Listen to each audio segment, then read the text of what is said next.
Passons maintenant à la partie no spoil. Yo les gens, c'est Swiggs, aujourd'hui on se retrouve pour une nouvelle vidéo sur Path Bulldozer en compagnie de Caillou. Salut. Merci le train. Donc aujourd'hui on se retrouve pour une nouvelle critique des Indestructibles 2 qui est enfin sorti après 14 ans d'attente. Du coup, qu'est-ce que toi tu en as pensé de ce film qui, vu que tu n'as pas vu le 1, je préfère avoir le ressenti d'une personne qui n'a pas vu le 1 et qui a vu seulement le 2. Franchement, j'ai bien aimé, surtout qu'on a été voir du coup en 4DX. Ouais, on a été voir en 4DX. En plus, c'était du coup, moi j'avais jamais fait de la 4DX. Franchement, c'est sympa. Pour le film, en tout cas, le film est très sympa. Après, du coup, je connais pas l'histoire du premier, mais si j'ai compris, ça prend plus ou moins une suite logique. Donc c'est cool. Franchement, il était fun, les graphismes sont ouf. Par contre, l'animation est ouf, la qualité d'animation est ouf. Rien à dire là-dessus. Voilà, c'était un bon film et franchement, j'ai hâte de voir le premier. Ah bah ouais, bah, tu peux en voir. Donc du coup, mon ressenti, parce que du coup j'ai vu les deux. Si on devait faire une comparaison avec le 1, je dirais que le 1 il reste quand même meilleur que le 2. Ouais. Peut-être parce que j'ai vu quand j'étais petit, du coup, souvenir nostalgique, tout ça. Ils ont un peu repris le même schéma scénaristique. Bon, c'est pas très gênant, mais moi je trouve que le scénario était cool. C'est vrai que la patte d'animation de Pixar, elle envoie du lourd. Il y a des plans qui sont très bien détaillés. Franchement, c'est au moins comme Coco. Les détails, tout ça. C'est ultra. Ça ressemble franchement à Coco, je trouve, les graphismes. L'animation était ouf. Et c'est propre, franchement, c'est propre. Il y a des petites références, du coup, il y a beaucoup de références au premier film quand même. Que toi, tu n'as pas pu comprendre, mais il y a des vannes, notamment parce que du coup, le film reprend quasiment, c'est pas du spoil, mais qui reprend quasiment à la fin du 1, quand il y a le démolisseur qui arrive, ça reprend exactement à ce moment-là en fait. Du coup, il y a une petite vanne au début, mais je vous dis pas ce que c'est, mais bon, il y a une petite vanne là-dessus, c'est que ça a mis du temps à venir. Voilà, au niveau de la qualité audio, donc je parle au niveau des musiques et au niveau des voix. C'est chouette aussi. La musique est cool, le thème des Indestructibles, elle revient souvent. Il y a aussi de nouveaux thèmes qui sont dedans. Notamment des petites musiques, je me rappelle pas, je crois pas qu'elles soient dans le premier, mais genre il y a le thème de Frozone et de Monsieur Indestructible, quand il chante, quand il s'amuse à chanter tout ça, et même une chanson d'Elastigirl, tout ça. Les personnages sont cool, notamment Jack qui est dans ce film, parce que dans le premier on le voit quasiment pas, mais alors ils ont compris que les fans kiffaient Jack, et du coup ils l'ont mis dans celui-là, et ils l'ont le plus petit, et donc Jack le plus petit de la famille, ils l'ont rendu super cool. Les autres personnages ils sont cool, même si je trouve que, après ça c'est mon point de vue, mais j'ai préféré, en fait vu qu'ils ont fait une facette un peu sur Elastigirl, j'aurais préféré une meilleure facette sur Monsieur Indestructible, voilà. Mais sinon dans l'ensemble c'était grave cool. Vous l'avez pas encore vu, je vous conseille de le voir. Après, est-ce qu'il faut le voir en 4DX, je ne sais pas. Si je vais faire une comparaison, parce que du coup le seul autre film que j'ai vu moi c'est Star Wars en 4DX, ça se vaut. Clairement, moi je trouve que ça se vaut au niveau de. Même je trouvais que ça bougeait quand même assez, c'était sympa. Au niveau de l'odeur aussi, parce que du coup il y a odeur, tout ça, ils ont pas vraiment utilisé beaucoup. Même au niveau des lumières. Ils ont utilisé un peu de fumée au tout début. T'as pas vu qu'ils mettaient au tout début ils mettaient un peu de fumée. Parce que la première scène, donc il y a de la fumée dans les sortes de. Et il y a de la fumée, tout ça. Et ouais, et du coup au niveau de la. Peut-être bien fait, du coup j'ai pas fait gaffe aussi. Oui, bah voilà, c'est parce que c'est tellement bien incrusté que bon voilà, tu le remarques pas, mais voilà. À chaud là, pour ceux qui veulent s'arrêter là, pour pas qu'ils veulent se faire spoiler, tu lui donnerais une note de combien pour à peu près Franchement, c'est un bon dessin animé. Par contre, il est pas si enfantin que ça, moi je trouve. Il est vraiment bien foutu, je trouve. Parce que t'as beaucoup de dessins animés qui balancent un peu en mode ouais, c'est toi gentil. Là, il y a un vrai scénar. Moi, franchement, je mettrais bien 17. Franchement, j'ai bien aimé. Il est bien fait, je trouve. Il est bien fait. J'ai pas eu l'impression de regarder un dessin animé déjà. Bah ouais. J'ai vraiment une bonne impression là-dessus. Ce qui est bien, ouais, bon, les thèmes sont assez. Il y en a des thèmes assez noirs quand même. Ouais, non, mais adulte, tu vois, je trouve que c'est assez adulte. C'était vraiment adulte, je trouve. Enfin, je sais pas, c'est peut-être. Voilà. Donc on vous en parlera dans l'autre partie. Passons maintenant à la partie spoil. La partie où on va commencer à parler du film en détail. Donc, est-ce que tu as des scènes, des moments, on va commencer par les points positifs. Non, on va commencer par les points négatifs. Comme ça, on finira sur une bonne note. Les points négatifs du film. Qu'est-ce que tu... Il y en a pas beaucoup, hein, mais ouais, il y en a pas beaucoup. Là, comme ça, j'en ai pas. Franchement, si je devais en donner un point négatif, donc moi je vais donner mon point de vue sur le niveau, sur les points négatifs du film. Je dirais que c'est pas un point négatif, c'est genre je suis un peu relou, mais le film, donc le premier film est axé sur Monsieur Indestructible qui fait sa mission, Malexin, etc. Et du coup on suit, parce qu'en gros c'est la réinsertion des héros. Et là, dans le deuxième, du coup, là, c'est un autre point de vue, c'est le point de vue d'Elastigirl, avec le point de vue, parce que du coup, il y a le grand débat de est-ce qu'on doit remettre les super-héros, machin, c'est le gros débat, et du coup, elle part. Et moi, je trouve que, en fait, Mission Indestructible, ils l'ont tellement mis, je trouve qu'ils l'ont un peu zappé, et j'aurais préféré plus de scènes avec Mission Indestructible. Même si les scènes avec Elastigirl sont grave cool. Ouais, elles sont cool. Après, les courses j'ai pas spécialement de... Moi, je trouve que c'est le point que j'ai moins aimé dans le film, c'est parce qu'en fait, je trouve qu'il y a des personnages. Bah, même la famille au complet, en fait, j'aurais préféré, tu vois. Moi, j'aurais préféré qu'il y ait vraiment toute la famille. Même si au tout début, il y a la baston contre le démolisseur où ils sont tous en train de se battre. Ouais, t'aurais préféré vraiment que ça reste groupé. J'aurais préféré que ça reste groupé, en fait, qu'ils aient tous leur. Même Frozone, moi je trouve que Frozone on le voit pas assez, pourtant il est grave cool Frozone. Peut-être qu'ils vont faire une suite, je pense qu'ils sont. Parce que dans le premier Frozone tu le vois quasiment pas aussi, tu le vois au tout début quand il se bat contre. Au tout début quand il y a l'explosion je sais pas quoi du bâtiment, et là dans le deuxième, là tu le vois juste contre le démolisseur, et à la fin quand ils se battent tous contre le hypnotiseur. D'ailleurs, bon, c'est un film pour enfants, mais il faut pas trop nous prendre des cons quand même. On en parlera pas que j'avais trouvé le. Bon, j'avais compris qu'à partir de là, à tout casser. 30, oui, tu sais très vite plus ou moins que ça va partir en couille. Non, tu sais qui c'est l'hypnotiseur. Oui, tu sais qui c'est facile à comprendre en fait. Parce que du coup, voilà. Et du coup, on va arriver au thème du film qui sont très importants. On a quand même des thèmes de la mort qui est abordé, avec la mort des parents de Stan, il s'appelle le grand milliardaire qui veut réintégrer. Ah oui, d'accord. Donc voilà.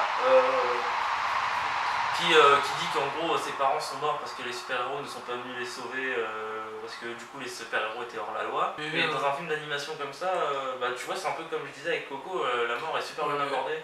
Ouais, enfin, tu sais, quand même, tu as un gamin de 8 ans et tu dis ah, mes parents sont morts parce que. Enfin, je veux dire, je trouvais ça très lourd en fait. Non, mais beaucoup moins de Coco, enfin, je sais pas, moi j'ai pas ressenti du tout. Moi j'ai pas ressenti du tout cet effet de non, mais en fait, tu vois, genre le personnage de Winston, il veut réinsérer les super-héros, c'est pour que justement pour que ça arrive plus en fait. Il dit qu'en gros ici il a. Oui, en gros, si. Oui, d'accord, oui, en gros, si les super-héros étaient là, ses parents sont morts, ça m'a pas plus choqué que ça. Et justement. Non, là, pour moi, le gros thème abordé, c'est la paternité, c'est plutôt ça, genre. Le gros thème, c'est je sais pas, c'est plutôt la famille, les trucs comme ça, genre. Non, moi, j'ai pas dit que c'était le plus grand, j'ai dit que c'était un des thèmes, c'est un des thèmes abordés. Ouais, mais c'est pas un oui. Puis même, voilà aussi, on a le thème de la famille où justement. Clairement, c'est la paternité, c'est genre. C'est un peu genre la femme qui travaille, enfin, on est vraiment dans un délire comme ça. Pour moi, si tu parles de gros thèmes, genre c'est Monsieur Indestructible qui s'occupe de ses enfants, on l'a jamais, il a jamais vraiment fait ça, tu vois. Il a toujours secondé sa femme, et là il se retrouve au premier plan, il se retrouve à faire des maths qu'il connaît pas, voilà. Les maths, c'est les maths, on change pas les maths. Bon, c'est vrai que c'est complètement con d'ailleurs, mais bref. Et voilà, pour moi c'est plutôt ça les thèmes abordés, c'est pour ça que c'est drôle, parce qu'il y a vraiment les clichés du père qui sait rien, qui pas vraiment de s'occuper de ses enfants. En plus du coup Jaja qui commence à avoir ses pouvoirs, il fout le bordel. Il se bat contre le raton laveur. Quoi, cette scène-là, elle est drôle. À un moment il y a un raton laveur qui fout les poubelles, et Jaja qui le voit, il va frapper le raton laveur, donc c'est marrant, je trouve c'est marrant. Ouais, le raton était cool, la baston du raton. D'ailleurs je crois qu'il est sur une image de... Oui, il est sur l'affiche du film. Ouais, en bas, il est, tu le vois en bas à droite de l'affiche du film. Mais justement, c'est ça qu'il y a aussi, du coup, ça suit la continuité avec les super-héros. Du coup, les super-héros sont hors la loi. Ils sont hors la loi. Au premier, oui. Ouais, ils sont hors la loi et on va essayer de redonner de la valeur aux héros. En gros, toute l'histoire, c'est ils veulent, en gros, l'entreprise qui les engage veulent redonner. C'est les deux frères et sœurs qui veulent redonner de l'image, de l'ampleur aux super-héros, et du coup ils commencent avec Supergirl machin, et en fait le frère est pour, et donc en fait la sœur c'est la méchante de l'histoire, c'est l'hypnotiseur, et en fait grâce à la technologie en fait elle mène donc les super-héros, et au final donc c'est les enfants en fait, qui sauvent tous les super-héros qui. C'est plutôt Jack plus qu'autre chose. Oui, non, mais du coup. Parce que Jack il est pété quand même, il a réussi à enlever le masque à sa mère. Oui, parce que du coup. Il retire le masque à sa mère et après il retire le masque à son père, etc. Mais voilà, on a vu un Jack super cool. Il a 17 super pouvoirs quand même, il est un peu pété. Après, je sais pas s'ils vont faire une suite du coup, mais après les suites, souvent t'es déçu donc. Ouais. C'est ça qui est dur en fait, je crois, avec les suites, c'est que. T'as beau te dire, en fait, vu que celui qui écrit l'histoire il te mène où tu veux, enfin où il veut, en fait, il se mène où il veut, tu peux pas être d'accord forcément avec l'histoire, tu vois. Bah là pour le moment. T'aimerais, enfin, je veux dire, c'est propre, hein. évident que sur plein de films, t'aimerais que ça se passe comme ça et que tu peux pas. Moi, enfin, après, moi, j'ai vu que je suis pas fan parce que toi, j'ai compris que c'est plus une histoire d'enfance, donc tu vois, c'est. De toute façon. Moi j'ai bien aimé. Non, parce qu'à un moment ce qui m'a fait marrer c'est qu'il y a une scène où justement elle explique son plan et du coup ça m'a fait penser au palmacho, tu sais. Quand j'étais petit, on m'a piqué toujours mon goûter. Ah oui, oui, du coup. Ouais, c'est un parce peu qu'en fait, clichon, mais c'est marrant. En gros, il y a deux camps. En fait, sa sœur était pour sa mère et en gros, le fils pour le père. Parce qu'en gros, la mère avait proposé de se cacher, je crois, dans une espèce de bunker, je sais pas quoi. Et l'autre il a compté sur les des super-héros. cambrioleurs, Du coup, elle dit que je les sais pas super-héros quoi. c'est des gros losers. Des qui servent à bandits, rien. machin. Et voilà, et du coup, lui, bah, le mari, il a fait attends, il a des téléphones rouges, le mec, il appelle un super-héros, tu vois, normal. Et donc, ils ont pas décroché, donc il se fait buter. Mais. Donc elle, ouais, elle a plus le point de vue du. En fait, en vrai, sa philosophie elle est cool. Elle dit qu'en gros, faut pas reposer sa vie sur des gens. En fait, en gros, ta vie, elle est importante et genre, faut pas se dire que bah, t'es écarté de tout danger parce qu'il y a un super-héros qui est là. Un jour, il est plus là, bah t'es baisé quoi. C'est ce qui arrive à ses parents. C'est pour ça qu'en fait, les deux points de vue sont pas faux en fait. Il y en a un qui. Nous, on sera plus vers celui des super-héros parce que les super-héros, c'est pas des bâtards. Mais tu vois, genre, tu te dis, bah ouais, en gros, les super-héros, ils ont évité plein de catastrophes, tout ça. Mais de l'autre côté, si un jour les super-héros, ils sont pas là, ils sont montrés du doigt. Et du coup, là, c'est ce qui s'est passé, ils sont montrés du doigt. C'est ça, ouais. Et là, elle dit, bah clairement, bah, vous êtes des bâtards. Clairement, vous êtes pas venus, à cause de vous, mes parents, ils sont morts parce que justement, ils ont compté. Le jour où ils avaient besoin de vous, bah vous étiez pas là. Mais parce qu'ils étaient hors la loi, tout ça. Mais c'est pour ça que ça se bat, parce qu'on se dit qu'en soi, même s'ils sont hors la loi, bah s'ils étaient pas hors la loi, ils auraient pu venir, ils auraient pu se sauver. Mais bon, voilà, ça peut toujours. Voilà. Et justement, elle explique ça à la Spiegel, machin, et ouais, ça fait marrer, parce ça qu'elle fait explique très. son histoire. De toute façon, il y a beaucoup de références à des vrais films de super-héros. Ah, Il y a tellement de références. Cette scène-là où elle lui explique machin, c'est de ouf Thor avec Loki, quand il est dans la salle. Ouais. Mais oui, de ouf. Quand il y a l'autre là qui vient lui parler et que l'arnaque en fait, machin. Il y a ça, de toute façon, il y a que des références à des vrais super. Enfin, moi, je sais pas si c'est une référence, mais par exemple, la scène où il y a le train, oui. Bah, moi, ça m'a fait penser à Spider-Man.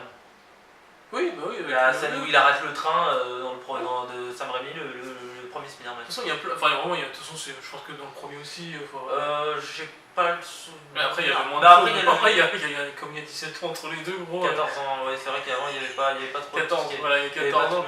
Il y a 14 ans entre les deux. Et vu qu'en plus, maintenant, Disney, ça appartient à. Enfin, Marvel appartient à. Oui, donc ils s'en foutent. Marvel Studios, ils s'en foutent. Oh, mais il n'y a pas de. Mais non, mais franchement, moi, je trouve que c'était bien équilibré s'il y avait des références visuelles. Non, ça passe. Franchement, il y avait des vannes. Franchement, moi je pense que vraiment il mérite vraiment 17 parce que. Il y avait des vannes. Après, je sais pas, on avait regardé sur le ciné ou quoi que ce soit qui est combien. Ça se trouve, il y a des gens, ils ont carrément. Après, c'est généralement. C'est le goût, ouais. Soit il y en a, ils vont dire, bah c'est de la merde, frère. Ouais, bah là, dire que c'est de la merde quand même, c'est vraiment. Bah, faut vraiment être un bâtard, mais il y a des gens qui. Je vais checker, mais il y a des gens qui vont te dire que bah, c'est de la merde, quoi. Clairement, c'est naze. Alors, la presse lui donne 4,1. Ouais. C'est dire. Spectateurs, il leur a donné 4,5 sur 5. Donc après il y en a, en fait genre en gros sur le site t'as genre 25% qui lui donnent le max, t'as 46% qui lui donnent 4. Donc en gros c'est à peu près les mêmes principes. J'aimerais juste vous lire quand même une petite, parce que du coup t'as les critiques d'autres personnes, mais je vais voir le point de vue des personnes qui vont vraiment dire de la merde. Alors, il y en a qui vont dire largement surcoté, le premier était meilleur, trop de dialogue, les enfants vont s'ennuyer, c'est long et compliqué, l'intrigue est très moyenne, les scènes sont dans les bandes annonces qui est bien faites, j'ai beaucoup de mal à croire en toutes ces bonnes critiques. Il y a un vrai sujet de société, il y a des trucs sur ces basiques, mais tu peux pas tout faire compliqué quoi. Enfin, de toute façon, un bon film, un bon pour enfants. Déjà faut partir de ça, et ça record toujours, oui. Je trouve qu'il reste vraiment pas beaucoup de temps, il reste 2 secondes. Et ouais, donc c'est un film pour enfants, c'est basique, genre faut que ce soit. Non mais clairement. Enfin, clairement, il faut voir. Là je veux dire, pour moi c'est un bon film. Franchement la qualité, ils ont attendu, mais à côté de ça la qualité, franchement, je crois qu'il y a un truc comme ça, il y a un mème sur internet où genre 14 ans, genre ils zooment sur le pull et genre on voit les mailles du pull. C'est une dinguerie et moi je trouve ça génial. Il y a même le pot de terre, le pot de terre, non mais c'est con, mais il est super réaliste. Genre moi j'ai vraiment kiffé. Parce que je me souviens d'Indestructible, c'est vrai que c'était assez flat sur le premier, je me semble que c'était assez flat. Tu vas voir les premières images, alors que là on a des vrais. Après c'est l'évolution de la technologie, ça c'est. Peut-être pour un film en 2004, il était ouf, hein, clairement. Sûrement. Pour un film Pixar, ils ont Et tout défoncé. Hein. donc voilà, moi franchement, c'est les 17 il les vaut. Moi, je trouve qu'il est vraiment complet. 18 parce que vraiment, c'est. Il est vraiment complet. Moi, j'ai. Est-ce que. Après, du coup, le 1, je lui donnerais peut-être 19, mais parce que vraiment, c'est. Après, c'est peut-être parce qu'on a découvert la licence, mais. Oui, et puis après, vu qu'il n'y avait pas de licence, vu qu'il n'y a pas de truc installé, c'était plus simple. Les mecs, ils ont tout défoncé avec. Ils ont tout défoncé avec leur film, et ça doit rester un film pour enfants. T'as des thèmes qui sont ultra importants dans la société d'aujourd'hui. Ah, mais c'est sûr que ça fait bien penser. Après, c'est pas poussé, on n'est pas sur un film d'auteur, c'est clairement. Mais en même temps, on est sur un film. Enfin, pour un film pour enfants, il faut se dire aussi. En fait, il faut s'adresser à des enfants. Je veux dire, je sais pas, par exemple, qu'est-ce qu'on a vu? On a vu Baby Boss, par exemple, l'année dernière. Par rapport à Baby Boss, c'est vraiment plus intelligent. On va dire ça comme ça. C'est vraiment plus intelligent, les Indestructibles, que Baby Boss. Baby Boss, c'est un peu niais, par exemple, tu vois. Oui, parce que c'est vraiment. En fait, là, t'as vraiment l'aspect. En fait, tu vois, ça a plus l'aspect d'un DC qu'un Marvel. Oui. C'est plus sombre. Oui, c'est vrai, oui, mais tu vois. Parce que c'est les super-héros, tout ça. Et même, je trouve que, tu vois, t'es plus intelligent, t'as des dessins animés, ils sont vraiment cons. Tu vois ce que je veux dire? Ils sont ouais, mais là, ils se sont dit, les mecs de 2004, ils vont aller. Il y a aussi ça doit jouer ça. Parce qu'ils se sont dit, bon, il n'y a pas de blabla, tu sais très bien. De toute façon, moi, je crois que j'ai pas vu d'enfants dans la salle. J'ai peut-être un ou deux. Oui, mais t'avais des gens qui avaient. Il y avait des gens il y a des gens, je suis quasiment sûr, pour notre âge, qui vont voir le film. Hein. Ah oui, sûrement, c'est évident. C'est évident, mais non. Parce que clairement, tu regardes sur les réseaux sociaux, tu vois les gars, ils sont tous en train de dire on a 18 ans, 19 ans, 20 ans, mais on va quand même voir le film parce qu'il est ouf. Tu vois. Oui. Merci pour ce visionnage. Du coup, on en conclut que allez voir le film. Ouais, franchement, allez le voir. Si vous n'avez pas vu le premier. Ça vaut le coup en IMAX, en DKDX. En IMAX, ouais. IMAX, 4DX, tout ça. 4DX, je pense. 4DX et IMAX, ça vaut le coup. Le film est arrivé aux attentes qu'on voulait. Donc n'hésitez pas à vous abonner à la chaîne PAF Bulldozer. Un petit commentaire, n'hésitez pas aussi à donner votre avis sur les commentaires, c'est fait pour ça. Les commentaires, les réseaux, tout ça. Donc on va mettre. Les réseaux, c'est en description. En description, voilà. Insta, Twitter, voilà, etc. Laissez un pouce bleu, abonnez-vous, tout ça. Et on se dit à la prochaine pour une prochaine critique. Salut. Salut tout le monde. Bulldozer.